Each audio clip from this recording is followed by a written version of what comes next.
ఇక్కడ కుప్పం ఎయిర్పోర్ట్ ఒకటి నా కళ, అది కూడా వస్తే ఇక్కడి నుంచి మనం వ్యవసాయ ఉత్పత్తులను నేరుగా పంపించచ్చు, కార్గో ఉంటుంది. ఇది కాకుండా ఎంఆర్ఓ సెంటర్ కూడా పెడతాం. బెంగళూరు ఎయిర్పోర్ట్ సెటిలైట్ గా ఉంటుంది. ఏదైతే ఇంజిన్ రిపేర్లు చేయడం కానీ అదే మరి విమానాలు రిపేర్ చేయడానికి ఇక్కడ చేస్తే మన పిల్లలకు ఉద్యోగాలు వచ్చే అవకాశం వస్తుంది. దానికి కూడా మొన్న కూడా ఒక రివ్యూ చేశాను. వీలైనంత తొందరలో రాబోయే 2 సంవత్సరాల్లో కుప్పం ఎయిర్పోర్ట్ ని పూర్తి చేసి మళ్ళా ఇక్కడ విమానంలో నేను దిగాలనుకుంటున్నా, ఇక్కడ రావాలనుకుంటున్నా, మీరు కూడా పోవాలనుకుంటున్నా.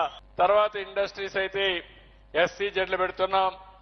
పెద్ద ఎత్తున ఇండస్ట్రీ పెట్టడం, మనం చేసే వ్యవసాయ ఉత్పత్తులు ఇక్కడనే ప్రాసెస్ చేయడం, మార్కెటింగ్ పంపించడం, వేరే ఇండస్ట్రీస్ రావడం, పెద్ద ఎత్తున ఇండస్ట్రీస్ కోసం ఎక్కడికక్కడ మండల వారీగా కూడా ఇండస్ట్రియల్ పార్క్స్ పెట్టి తద్వారా అభివృద్ధి చేస్తాం.